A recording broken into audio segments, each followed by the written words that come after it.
Բարև ձեզ հայրենակիցներ եւ աշխարհի ուրեմն տարբեր կողմերում սփռված հայեր մտահոգ եւ ուրեմն մեկը ուրախացած, մյուսը տխրած, բայց որովհետեւ դժբախտաբար երկու մասի եք բաժանվել, մի մասը ինձ համար հասկանալի, մյուսը ոչ հասկանալի, թե դուք ինչու եք պետական իշխանությանը դեմ եւ ինչ եկեղեցու մասին եք խոսում, դժվար է բացատրել, բայց ես հիմա ուզում եմ այդ առումով, ինչպես որ մենք իրար հետ անգերց խոսել ենք, անգերց խոսենք այդ առումով։ Իհարկե շատ լավ կլներ, որ մենք կայացած այն պետականությունը լինեինք, որտեղ չլներ հարց, ուրեմն եկեղեցու պետերը կարող են հակապետական լինել, թե չէ։ Այդ հարցը абսուրդ հարց է, ինչպես կարող է որևէ եկեղեցու պետ լինել սեփական պետականության թշնամին, ուղիղ ասենք թշնամին եւ ուրեմն 4-5 տարի միացած ներքին կամ արտաքին ոսոխի հետ, արտաքինը գիտեք, որը կազմակերպեց Արցախի հանձնում Ադրբեջանին եւ դա շատ լավ գիտեք, եւ երկրորդը ներքին նրանք, ովքեր երկիրը կողոպտեցին, դարձան գեներալներ, դղյակներ կառուցեցին բանակ ստեղծելու փոխարեն եւ Ստեփանագերտի պաշտպանությունը կազմակերպելու փոխարեն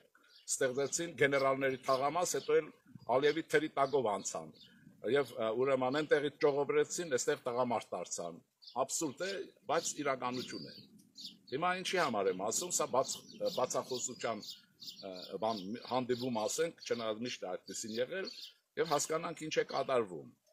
Ինչու է երկիրը պատերազմից հետո անընդհատ անկայուն վիճակով, որի մասին ես ձեզ հետ բազմաթիվ անգամներ խոսել եմ։ Կարող եք հարց տալ, կարող է որևէ պետություն 4-5 տարի իր ուրեմն գողական, բարքերով ապրող կլանի շահերի սպասարկման համար, կլան, որի տերերը Մոսկվայում են, կարող է ունենալ մեծ հաջողություններ, եթե այդ երկիրը գիշեր-ցերեկ ցնցումների մեջ է։ Բայց բոլոր դեպքերում մենք ունենք հաջողություններ եւ երկիրը կայունացել է։ Կայունացել էր մինչև այս հակապետական խռովությունը, որը կազմակերպվեց, վստահ եղեք, ուրեմն Կրեմլի հրամանով, ուրեմն Գարեգին ուզուրպատորի գլխավորությամբ, էլ վարչապետ, էլ չգիտեմ ինչ, եկեղեցու գործը թողած դառնում են չգիտեմ ինչ, որը թույլատրելի չի բոլոր բարականերում։ Դրա համար հարցը հետևյալն է աշխարհասփյուր հայության այն հատվածին եւ հայաստանյան հայության ապրող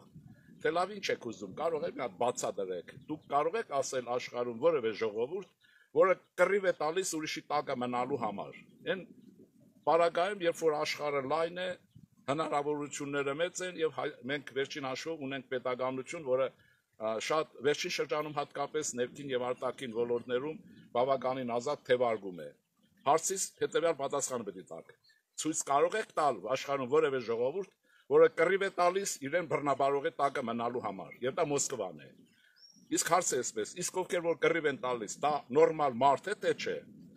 Դուք գիտեք, որ ուրեմն մարդը, ինչպես նաեւ կենթանական աշխարհի ցանկացած էակ, լույս աշխարհ է գալիս ազատության տենչով։ Ես հիշեցնում եմ ձեզ Միքայել Նալբանդյանի հայտնի ազատություն բանաստեղծությունը։ Չէ, ինչ ասում նա, ասում առաջին ճիճը որ կար, չեր հայր, չեր մայր, ոչ այլ ինչ, քան ազատություն։ Հիմա այս շերտը լավ հայ ժողովրդից ինչ է ուզում։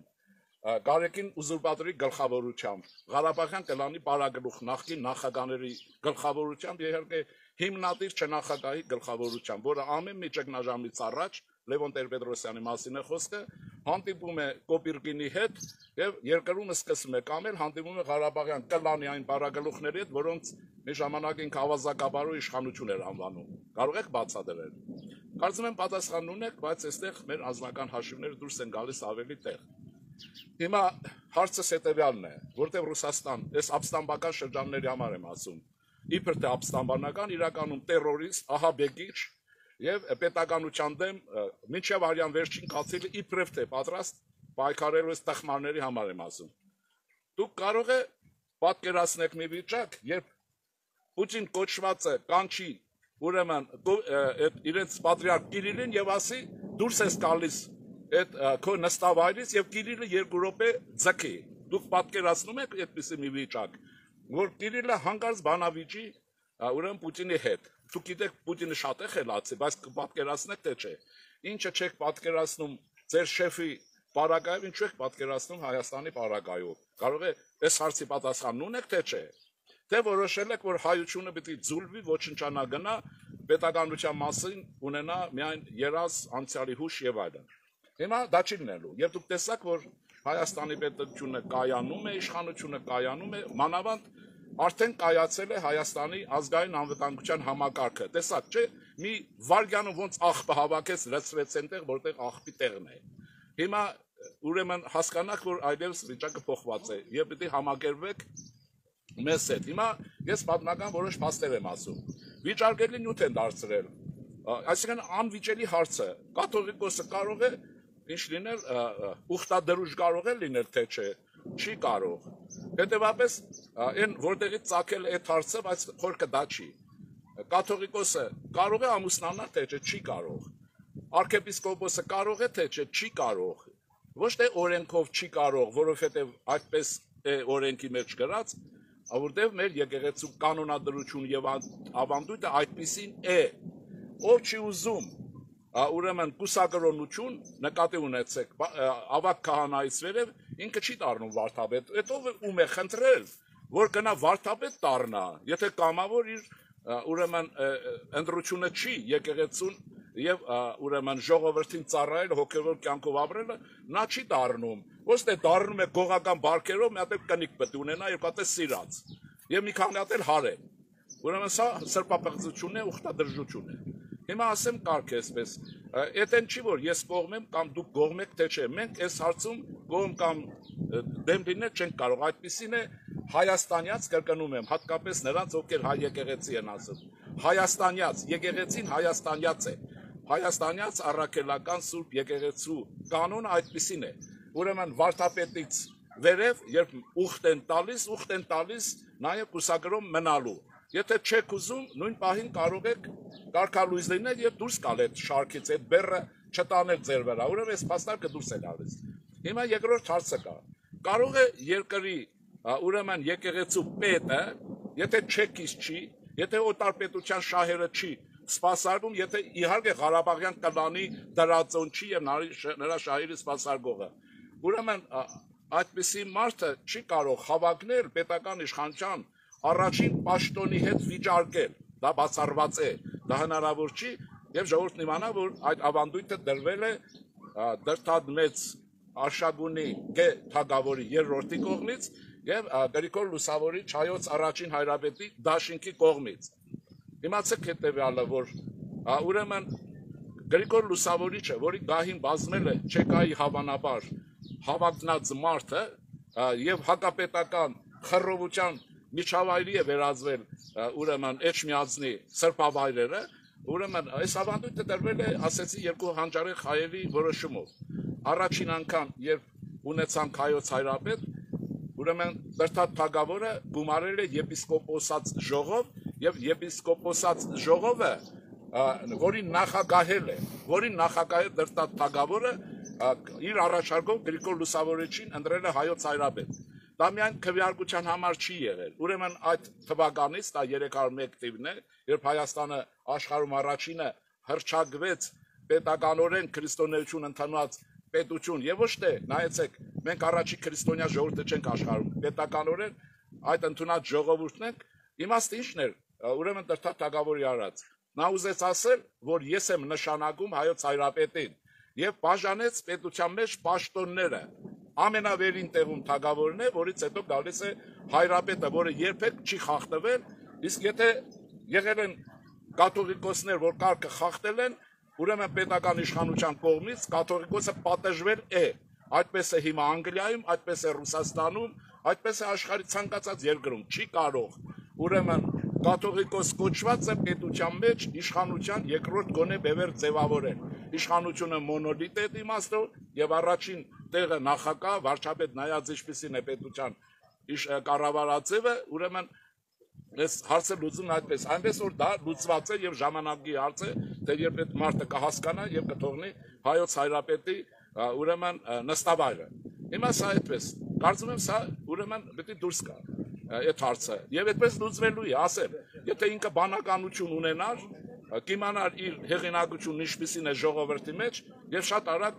Հայաստանյաց առաքելական եկեղեցին կազատեր եւ այդ եկեղեցին հանգիստ կզբաղվեր իր ժողովրդի հոգեվոր ոլորտի գործով, եկեղեցու գործով, աղոթքի գործով եւ այլն։ Եվ քաղաքականության մեջ չէր խցկվի,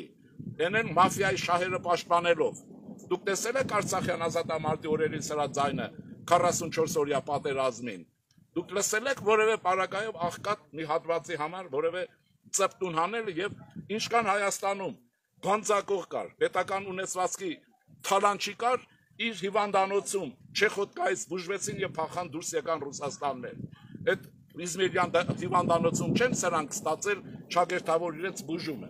Հիմա երկրորդ մասն եմ ասում, չէր կարացնեմ սրա մասին խոսել եմ, երկրորդ մասը։ Հիմա կա Ռուսաստանի ազդեցությունը մեր եկեղեցու մեջ, թե չէ։ Իհարկե կա։ Եվ ասեմ թիվը հիշեք։ 1837 թվականին Նիկոլայ առաջին ցարը առաջին անգամ Հայաստանյաց առաքելական եկեղեցին տրեց օրենքի ցարական օրենքի շրջանակներ եւ վերցրեց վերահսկողության տակ եւ մշակվեց Պոլոժենիան, հայտնի այն կանոնագիրը, որը հիմա YouTube-ով կարող եք գտնել ցանկացած պարագայով։ Եվ ռուսական իշխանությունը մեր եկեղեցին իր պետության կազմի մեջ էր գրաված տարածք մինչև 17 թիվ կառավարեց Պոլոժենիայով, իսկ Խորեն Մուրադբեկյանի երջանկահիշատակ մահվանից հետո, որին չեկիստները իր ուրեմն կացարանում խեղտեցին Էջմիածնում, հիմա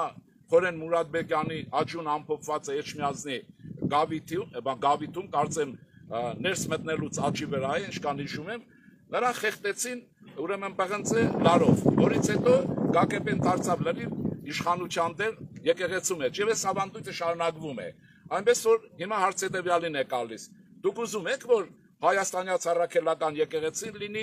թշնամի պետության, նույնիսկ բարեկամ պետության վերահսկողության տակ։ Դուք դա նորմալ բան եք հաշվում։ Եվ նորմալ բան եք հաշվում, որ ուրեմն պատարակների ուրեմն այս 4-5 տարվա ընթացքում եկեղեցին ուրեմն շատ ծառայության մեջ գտնվող հակապետական քարոզությամբ են զբաղված։ Ինչքան է եղել ինքներդ չգիտեք, ինչով է կզբաղվել հանուն Ռուսաստանի հետ դաշինքի, բայց իրականության մեջ հանուն մաֆիայի շահերի սպասարկման։ Ինչպես կարող է Հայաստանյաց առաքելական եկեղեցու ուրեմն հաստատություններում, որ եկեղեցիներն են, վանքերն են եւ այլն, հակապետական քարոզչություն լինել։ Պուտինը կհանդուրժի իր երկրում որևէ եկեղեցի ուրեմն խրախուսված Կիրիլից հակապետական քարոզչություն անի։ Ես այս հարց եմ տալիս։ Դուք շատ եք, այսինքն այս ժողովրդին շատ պիտի սովորեցնեք, որ ինքը պարտավոր է թշնամի պետության, նույնիսկ եթե լինի դա բարեկամ պետություն նրա կամքին ենթարկվի։ Ինչպես կարող է մի ժողովրդի հոգևոր կյանքը կառավարվի այս կամ այն կերպ ուրիշի կողմից եւ այդ պետությունը կայանա, ժողովուրդը հանգիստ ապրի, բարգավաճի եւ այլն։ Չնայած մենք հաջողություններ ունենք, դա ուրեմն ձեր աչքերը մտցնելու համար մի փաստը կա։ Չնայած դուք ասում եք դա կարեւոր է, Հայաստանի Հանրապետության ցանկացած վայր միջպետական բոլոր ճանապարհներն ասֆալտապատված է։ Այն ճանապարհներ, որ դուք գերել եք, ասֆալտնել, ավազնել, ամեն ինչն էլ։ Եվ այլն։ Հիմա դրանց մասին շատ է ասվել, հիմա զալա չկա խոսելու։ Հիմա տեսեք հարցը ավելի մեծ շրջանակի մեջ տնել։ Ուրեմն երկու եկեղեցի կա, որ Ռուսաստանն այսօր իր թերմացքի միջոցով գործակալների կատաղի կռիվ է տալիս իր ազդեցության տակ պահելու համար։ Մեկը ուրեմն ուզուրպատորի գլխավորած այդ խմբի կողմից Հայաստանյաց առաքելական եկեղեցին իր ազդեցության տակ պահելու մասին է, մյուսը դուք գիտեք Ուկրաինայում անկախ ուղղափառ եկեղեցի կազմելու դեմ է։ Այդ ինչի համար է սա կպել եկեղեցիներից եւ չի ուզում, որովհետեւ այդ երկրները ազատություն ստանան եւ այլն։ Ուրեմն սա էլ այդ մասին ուզում եմ ասել, որ ուրեմն սրանք հարցեր են եւ կարծում եմ, որ առաջիկայում այդ հարցն էլ կլուծվի եւ մենք կունենանք Հայաստանյաց առաքելական եկեղեցին, որ իր կոչմանը համապատասխան դարավոր կամ այսպես ասած այսօր այժմիական իմաստով կծառայի սեփական ժողովրդին, սեփական պետության հիմքերն ամրապնդելով եւ ուզուրպատորը ուզի դուրս է գալու։ Ուրեմն ես բայց իշխանություններին մի բան ունեմ ասելու։ Եթե այս խռովությունը ճնշելուց հետո այս խռովության կազմակերպիչների պարագլուխները մնալու են ազատության մեջ, ուրեմն իմացեք, որ մի տարի կես տարի հետո նույն խայտարակությունն է լինելու։ Դրա համար հետաքննությունը այսօր պիտի մինչև վերջ գնա եւ առաջինը պիտի պատժվեն այսօր չերևացող, բայց կազմակերպիչները տեղներն անգիր գիտեք, դրանք կուսակցություններ լինեն, թե Ղարաբաղյան կրանն իր բարակլուխներով։ Ուրեմն մեզ պետք է մեր երկրի ամրապնդում եւ այս համաշխարհային Սոդոմ Գոմորի ժամանակ մեր պետության ամրապնդում է պետք եւ մեր ժողովրդի ոգեղենը, հոգեկան կյանքը կազմակերպել է պետք ըստ մեր կերպի եւ ուրեմն ծեսի, կանոնի եւ այլն։ Մենք անկախությունը եւ մեր ժողովրդի տառապանքները չի կրել, որ ուրեմն վեհարանում նստեն նրանք, ովքեր սպասարկում են օտարպետության շահեր։ Եվ վերջինը, այն հեքիաթ է, որ ուրեմն պետական իշխանությունը պիտի միջամտի, թե չէ, բայց պետք է անի։ Եթե դա ասում են նրանք, ովքեր ուզում են Պուտինի կառավարումը պահեն հայոց եկեղեցում, ի՞նչն է իմաստը։ Ուրեմն գիտեք, մեր ժողովրդի փայլուն ասույթը կա, սուրբ տեղը դատարկ չի մնում եւ ահա սուրբ տեղը կլրացնի ռուսական գործակալական ցանցը իր շեֆերով։ Եվ այդպես էլ էս մարդը մեզ չպատասխանեց, թե ինչու, ինքը ինչու, ուրեմն Կոբերգինի ձեռքից ստացավ Պուտինի ստորագրած ուրեմն շքանշանը եւ շքանշանի հետ միասին երևի ուրիշ հանձնարարականներ ստացավ։ Դուք որտեղ եք տեսել, որ մի թշնամի պետություն, որը կազմակերպեց Արցախի հանձնում է Ադրբեջանի եւ մեր բանակի ջախջախումը, տվյալ ժողովրդի կաթողիկոսին պարգևադրի։ Հանուն ինչի է պարգևադրվել, պիտի պատասխանի թե չէ։ Այն բլեֆներով մեր եկեղեցու դեմ, ինքը հենց գործում է մեր եկեղեցու դեմ։ Երկրորդ մասը կա, որ առաջին անգամ երևի բարձրաձայնում եմ։ Պահանջեք եւ իմացեք,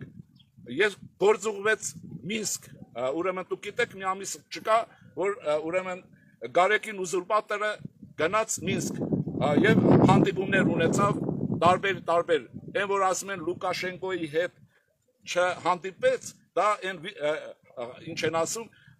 խորհրդապահական գնդակն է, որ չհանդիպեց։ Իրենից պահանջեք, Մինսկում ինքը ռուսական գաղտնի ծառայությունների հետ հանդիպել է, թե չէ, հրաման ստացել է իր այս քոծերի, իր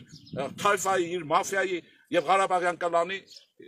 միջոցով իշխանություն տապալելու ապստամբության հրաման ստացել է, թե չէ։ Ես ենթադրում եմ այո, բայց ինքը ոչինչ չի բացատրել այդ պարագայով, երբ Հայաստանի Հանրապետության վարչապետը հայտարարեց իր աշխարհի, որ Հայաստանից ոչ մի պաշտոնյա չի կարող Մինսկ գնալ առանց պետական իշխանության թույլտվության։ Եվ այս մարդը հենց ելավ եւ գնաց Բելարուս։ Հիմա ով է կառավարում, Լուկաշենկոն է կառավարում, մեզ թե մեր կառավարությունը, մեր վարչապետը, մեր նախագահը եւ այլն։ Աղմուկ չանեք, վերջում մի բառ եմ ասելու, ասեմ, այն թրկիշուն, թուրք, այդ արտահայտությունների համար եմ ասում։ Ուրեմն իմացեք, ցանկացածին ով արտահայտությունն օգտագործում է։ Ամենալավ թուրքիշունը ռուսական ուղեղով հայն է, ռուսացած, ռուսամոլ հայը ամենամեծ թուրքիշունն է։ Այդ դադարեցրեք այդ խոսակցությունները եւ պատասխանեք ռուսական գաղտնի ծառայության հետ կապ ունեք, թե չէ, Քոչարյան Ռոբերտին սպասարկում եք, թե չէ, Սամվել Կարապետյանի սպասարկում եք, թե չէ, եւ աշխարհասփյուր հայության հարուստ խավին։ Հիմա մենք կրակն ենք ընկել, Փարիզում միլիոնատերեր կան, միլիարդատերեր, հալալ լինի, Մոսկվայում կան, ուրեմն Կանադայում կան եւ որի քեֆը տա այստեղ պիտի կա քեղաշրջում անեք, որովհետեւ հայ եք, հա։ Առհա կներեք բարիս համար։ Ուրեմն Հայաստանի Հանրապետության ճակատագրի առաջի տերը Հանրապետության քաղաքացին է եւ վերջ։ Մնացածը կարող եք սիրով եղբայրաբար օգնեք, օգնություն ստացեք, պարտադիրել չի օգնեք։ Եթե չէ, սա կանեք ու կչքվեք այստեղից, հատկապես Մոսկվայից եկած արմիաշկեքը։ Հասկանում եք, եւ այստեղ հանկարծ բաներ չկրեք։ Ես ասեմ, ով այստեղ որևէ դիտողություն է գրելու, թուրքի շուն է։ Ասեմ նաեւ ռուսի պորնիկ է, կներեք արտահայտության համար։ Ուրեմն վերջացնում ենք, այս խոսակցությունները վերջ եք տալիս։ Եվ այդ մարդուն էլ հորդորում ենք, ինչպես երջանկահիշատակ Խոսրով Հարությունյանն էր սիրում ասել։ Ուրեմն ազատիր սրբավայրը Հայաստանի Հանրապետության եւ հայ ժողովրդի համար խիստ անհրաժեշտ է շատ արագ հայաստանյա ծառայելական եկեղեցին հայ ժողովրդի հոգեվոր կյանքին ծառայեցնելու համար։ Եկեղեցին կարող է բացառապես զբաղվել հոգեվոր ոլորտում եւ ուրիշ ոչնչով։ Սրանք փոխանակ աստվածաբանական գրականություն կարդեն, ամեն մեկը ռայկոմի քարտուղար իրեն պատկերացնում եւ կառավարում է։ Կառավարում եք մի կարգին մի եկեղեցի սարքեիք։ Իմանայինք մարդիկ հավեսով այդ եկեղեցիների տեսքից ու հոտից չկշտանար, ոչ թե ամեն մեկը մի բան ունենակ։ Ձեր կրթություններ գիտենք, ձեր կրթության որակներ գիտենք եւ նաեւ շատերը գիտեն թե դուք ինչ աղբյուրներից եք սնվում, ինչ եք անում։ Եկեղեցին պիտի վերադառնա, եթե ինչ չեք հավատում, հիշեք Դրթատ առաջին, Դրթատ երրորդ թագավորի գավազանը։ Այդ գավազանը ցանկացածին պատմականորեն ցանկացածի գլխին կգա, եթե պետության հիմքերը շարունակեն քանդել։ Ստեսություն ձեզ։